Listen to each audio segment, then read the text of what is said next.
All right, let's take a little bit of a deeper dive into the physical setup of crow pose.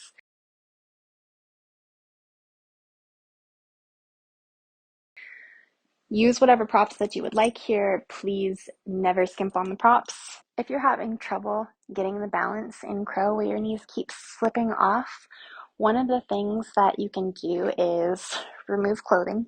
Skin to skin is going to be a little bit sticky. You might even get a little bit wet on your knees or on your triceps, and use that to help you stick a little bit to your skin.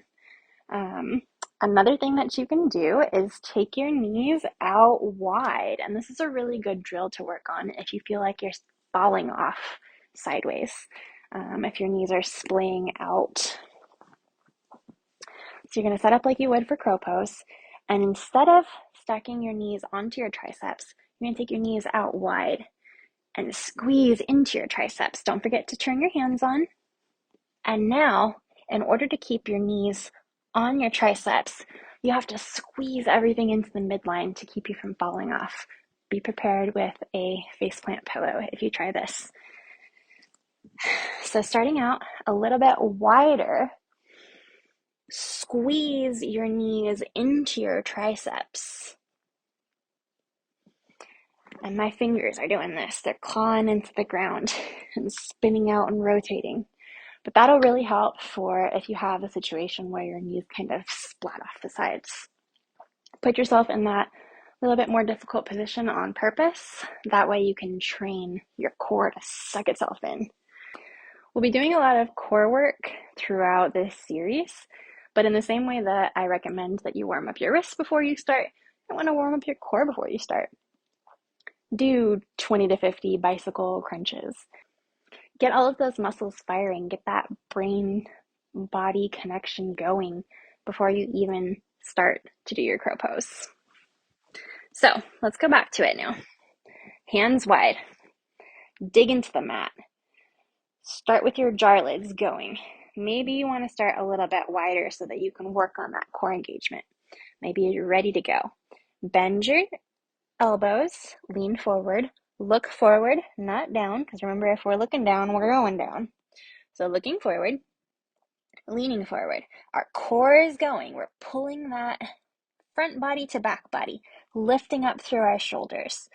And now when we lift our feet up, we're aiming our heels towards squeezing into our butt.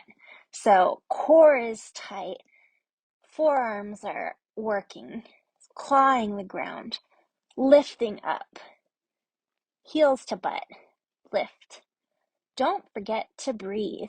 If you're holding your breath while you're in your crow, you can only hold your crow for as long as you can hold your breath. So don't forget to breathe. It's very important. One of the best cues that I had when thinking about how to dome my shoulders was to think as if there's a balloon attached between your shoulder blades, filled with helium, pulling you up, and probably one around your hips too, because that seems to sink down pretty quickly. So one more time, hands wide, fingertips digging into the ground, engaging your forearms and pulling those jar lids around. Come up onto your tippy toes, lift your bottom up towards the ground, bend your elbows back, elbows pointed towards the back of the mat. Looking in front of you, not under you. You've got your knees pushing into your triceps. Feel that balloon pulling up your hips. Feel that balloon pulling up between your shoulder blades.